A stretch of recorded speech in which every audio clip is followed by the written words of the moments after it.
Guys, dito ako ng sopang home. Yan siya. Ito daw siya. Yan daw. Ewan ko kung sotang home ba yun. Kasi pa nagluluto ako ng sotang home, nagiging pansit. Hindi ko maintindihan. Kahit ano ang gawin kong luto ng sotang home na sabaw, hindi siya nagiging sotang home. Pero ayan na yan, guys.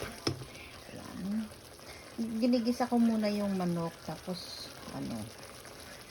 kaya ganyan. Tada! So ayan na guys, nilagay ko na siya. Ayan na, hindi makita, puro gulay. Hindi, ayan ayan.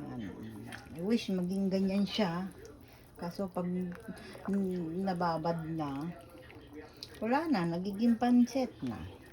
Yan yung itlog ko, boil lang tayo. Mahal ang itlog dito guys, kala nyo ba?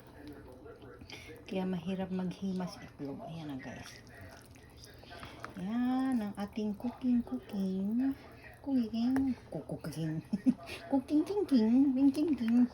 Yan guys.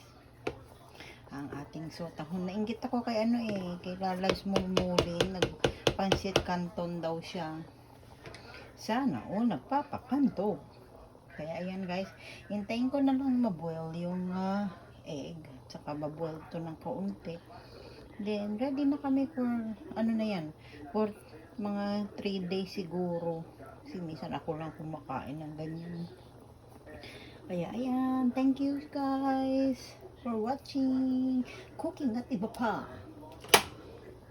Guys, tignan nyo yung aming aso nagpapaaraw.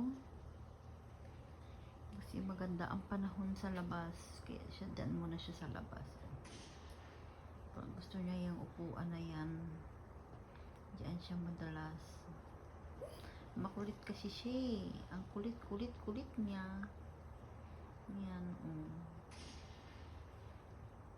Nagpapa-schedule ako magpatingin kasi yung mata niya malabo, hindi siya masyadong makakita. Wawa. Yan ang aming doggy. Tignan niyo yung katawan niya guys. Yung kasi half pitbull, half chihuahua. Pero yung chest niya pang pitbull. Nawawala na yung araw. Tayo. Hello. Yan guys, ang aming doggy.